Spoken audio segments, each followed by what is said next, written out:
You're listening to Barbell Logic, the podcast where we talk about what it means to experience strength and how you can use simple, hard, and effective strategies in training and nutrition to improve your life.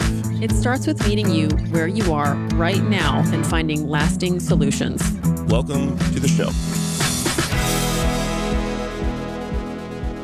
Hey everybody, welcome to Barbell Logic, Beast Over Burden. I'm your host, Nikki Sims. With me is Andrew Jackson. We're coaches over at Barbell Logic. We also lead the team with client experience and with operations, making sure we know how to deliver a good product and keep people as happy as we have control over, pretty much. How's it going, Andrew? Good. How are you? Good. You have some Secret Service headphones. Yep. Just got some monitoring headphones.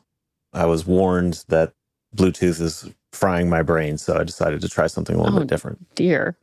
Gosh, well, I'll just sit here and fry my brain. Nice lead in to actually what I wanted to talk about, because I've been thinking about kind of how much I love having fun, and you and I have a lot of fun together. So just so you all know, Andrew and I get to hang out every other week. And I think what it turns into is we go on a lot of fun dates, a lot, all the time. And it's really, really a great time. And many different things. But when we travel together, when we go out and we are enjoying ourselves, sometimes that means we'll eat a bit more calories than maybe would be on plan, or we'll have some wine and then some more wine. That's me talking. But we kind of push the boundaries on maybe the diet and lifestyle that will really support our overall goal with training and aesthetics. And yet I still I always want to find, Peter Attia called it this in his book, Outlive, the Goldilocks state, where you're not restricting yourself so much that you don't enjoy life, and you're not blowing it out so much that you actually are being unhealthy and building health risks. And so I keep thinking about this kind of Goldilocks state and how to make sure I'm not overdoing it with training, overdoing it with calorie restriction, and then not overdoing it with calorie surplus and wine. Know what I'm talking about? What does your Goldilocks state look like, feel like? Do you know when you're in it and when you're not? Goldilocks state for me means it has to be, for me, I have to give myself a couple weeks to know that I'm in it. And it means that I don't feel bloated. You know how when you've had saltier food on a vacation. So I'm imagining at the end of a vacation, I'm flying home and I'm sitting in the airplane seat and all I feel is my stomach, and it feels so much bigger than it did on the beginning of the trip. So Goldilocks state is when I've gotten rid of that bloat. I feel like I'm more comfortable in the clothes that I wear all the time. I'm getting consistent sleep where I can measure that, and I'm getting a good amount of regular sleep, good amount of deep sleep. And when my training feels good, where it's not as you described it, feeling like a turd sandwich. I feel like I have enough of the right energy to put into training, and I'm not just knowing that I'm going to suffer my way through it because of being underslept and malnourished. So it has to do with how I'm feeling in my skin, how I'm sleeping, and then how much energy I have to put into training.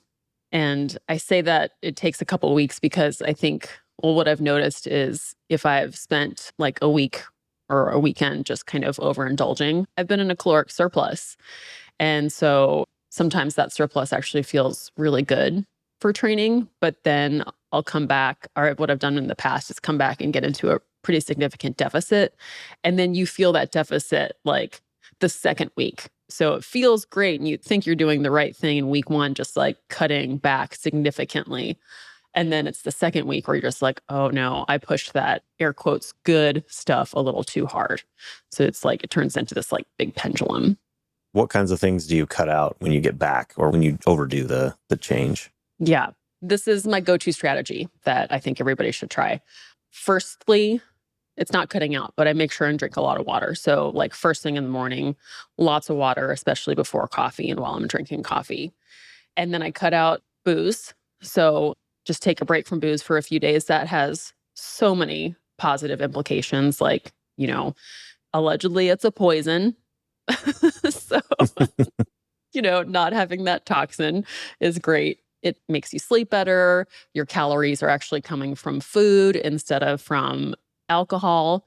And it also positively impacts the other food choices that you might make. So cut that out, get it out of there. And then I will also cut out as many processed foods as I can, that being something that's not a single ingredient food.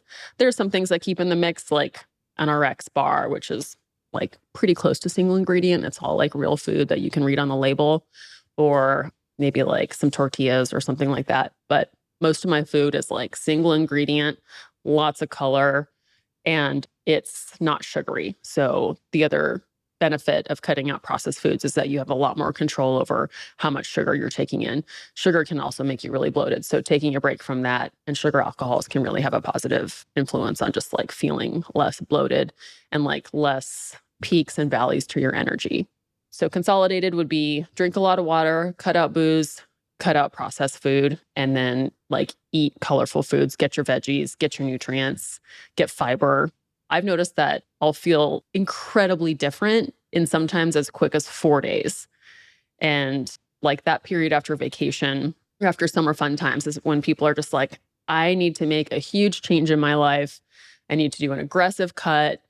How can I just blow everything up right now? And I think the first most important thing you can do is give yourself a few days with those principles: water, no booze, minimal processed food, lots of veggies, and see what it feels like to just deflate and start to sleep. Then I think you can work on making changes that are more kind of stable and less overreactive. Do you do anything different with your training during that phase, or do you Oh, good question. pretty much stick to your normal routine there? So I have been known to do a little bit more training or like go on more walks or go to an extra spin class or go to an extra jujitsu class where it's like, all right, I've got to drop all this weight, time for me to do more conditioning.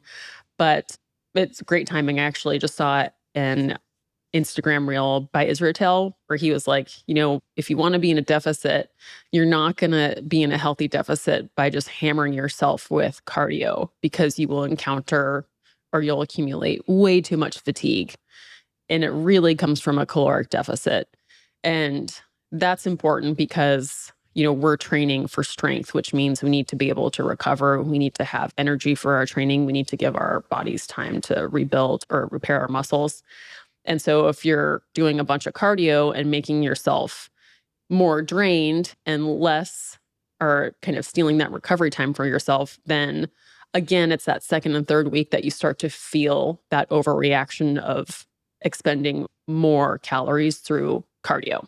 So my advice there is to, walking, cool, get your 10,000 steps a day in, but don't go ham on getting a bunch of running in, doing stuff that you don't normally do, and, train 7 days a week, because while it might feel good for a short period of time, it actually will totally backfire.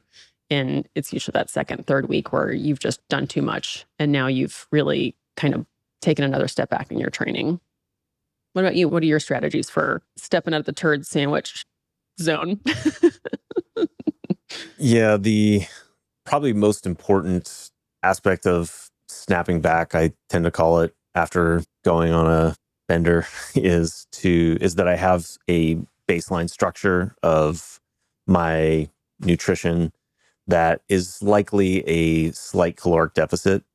So with this sort of tendency over the summer, I'd usually have like a week on, week off kind of schedule where I'd be at that baseline diet for a week and would notice that feeling like I was getting back to where I wanted to be in the Goldilocks zone. So establishing that go-to normal day-to-day diet, which I think I've talked about before, I'm essentially using the same meal plan, if you will, that I have for years. Now, I'm a creature of habit. I can do that. I can eat the same breakfast every day, the same snack. Same. I've got kind of my yogurt and blueberries snack that I go to every day, my eggs and oatmeal in the morning, and then some sort of high protein salad or salad with a side of potatoes or rice in the evening, and usually some version of that at lunch, where, I've got fairly consistent portions where I'm prioritizing protein. And this is something I've been working on with my clients too, that I try to make every meal include some sort of lean protein, which does two things. It gets me thinking about how to incorporate protein in all of my meals so that I'm more likely to hit my protein target. It tends to leave me feeling more satiated. It tends to avoid or prevent me from eating a garbage meal or snacking. If I, rather than kind of mindlessly grabbing a handful of chips or, whatever is in the pantry. Mixed nuts. All of a sudden you'll have like 300 calories of mixed nuts instead of like 30 grams of protein. Yeah. Yeah. So I find if I force myself to require protein to be in whatever it is that I'm going to eat, it interrupts the kind of knee-jerk eating or drinking calories. Yeah. So I'd say those are kind of the two influential strategies, is having that baseline diet that I know inside and out, have practiced it over and over again. I think that's harder to do if you're somebody who wants to eat something different every single meal. But if you can at least define, or for me, if I define that structure and stick to it, I'm more likely to snap back faster, especially, like I said, with prioritizing protein. You've said this before in the last couple of podcasts, that something really important to do is to stabilize your nutrition. And it sounds like you've been able to identify what that means for you, where it ends up being some kind of normally loaded caloric intake that works for you for the month. And you'll tell if it's, too much of a deficit, if you're losing, too much of a surplus, if you're gaining. Yep. But you're always able to come back to the structure that allows you to have just consistent data. That is such an important thing with nutrition. And then you can kind of push into one zone or the other when you need to make little changes. Yeah. And along the way, monitoring my body weight and waist measurements as, just ways to triangulate between how I feel, how I look, and those kind of objective measurements. Yeah. Because I'm using that consistent structure, I can fairly easily dial up or down the calories that I want to drive the weight to go a certain direction or not. Yeah. Particularly because I'm using also mostly whole foods. So I can see whether I'm adding fats or carbs and dial those up or down, or just completely remove them. Yeah. So like classic examples, my yogurt and blueberries snack can include 30 grams or a handful of walnuts or not. And that doesn't sound like that big of a deal, but that's an example. I can do that with each of my meals. The eggs and oatmeal, I can pull out the oatmeal or reduce the oatmeal. And, doing that consistently over a relatively long period of time adds up to a meaningful change in calories. Right. Yeah. That's that bit of a deficit that, instead of doing a huge deficit and a bunch of extra conditioning that will wear you out and rob from your training, right? It's a little kind of subtle change that you may not even feel that much, but totally will help you kind of drop body fat in a way that's not coming at the expense of your performance. Yep. Even though like the point that I really want to hammer home here is like, when you are in that zone of just feeling awful, and I know that space, you just want to make a big change now. The hardest thing to do is be patient. But it's not about coming back and going into a huge deficit. It's about coming back and getting back to where you were, because that's what will make you feel good instead of a different kind of bad. I would also agree with your comment about alcohol. It's unfortunately true that the biggest impact you can make on your nutrition if you drink is to... Yeah. That's the one thing I would say is, well, it might not be easy for some people to do because it's part of their daily ritual. I'm not saying you have to do it, but if you get to that point where you want to make a big change, that's the first thing that I would go to.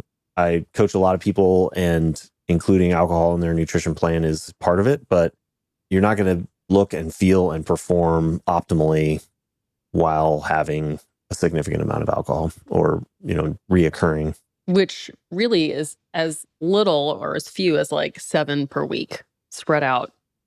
Like you could do it 1 per day. All 7 on one day is definitely not a very great idea.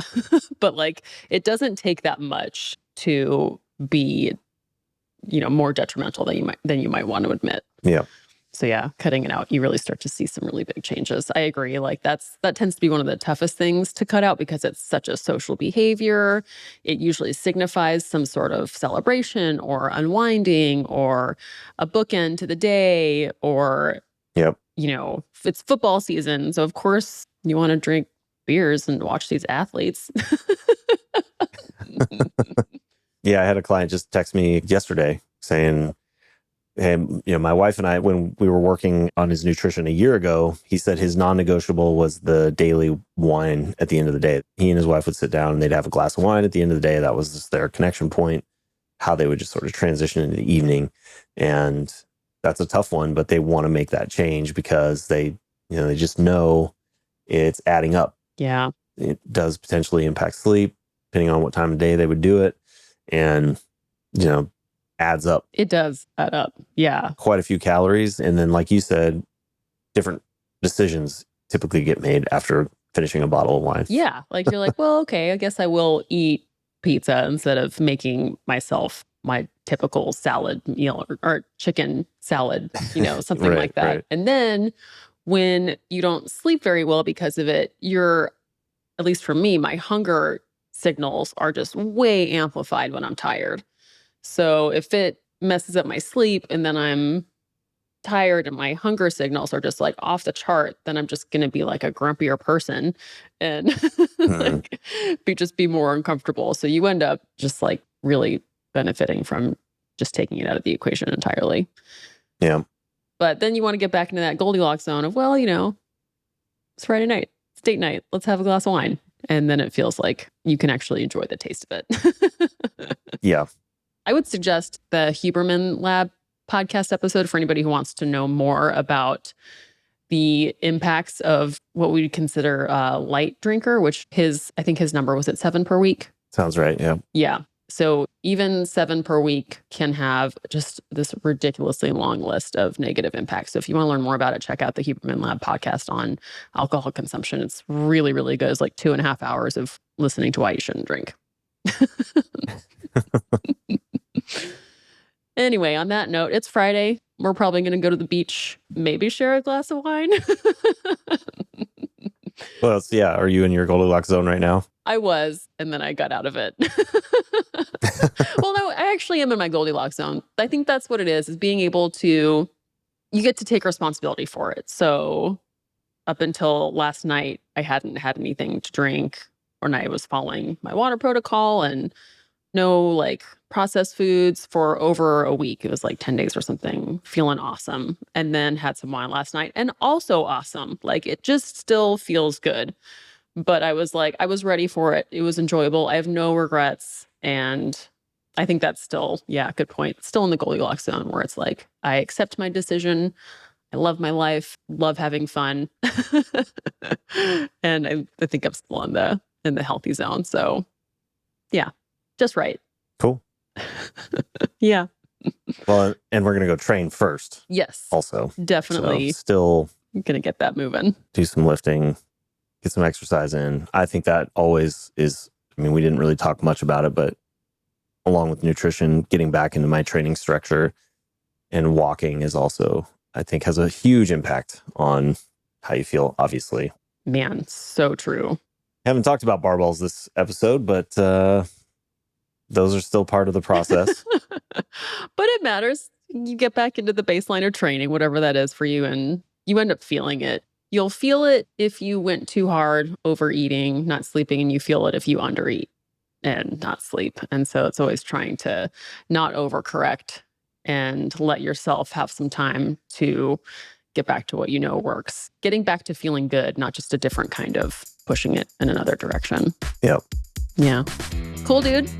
Well, I hope everybody enjoys their week. I know it's Tuesday for you when you're listening to this. Thanks for listening. If you enjoyed this, please leave a review. We'd love to hear from you. And if you think someone would benefit from this, we'd love it if you shared it. Thanks, Andrew. Bye-bye. Until next time.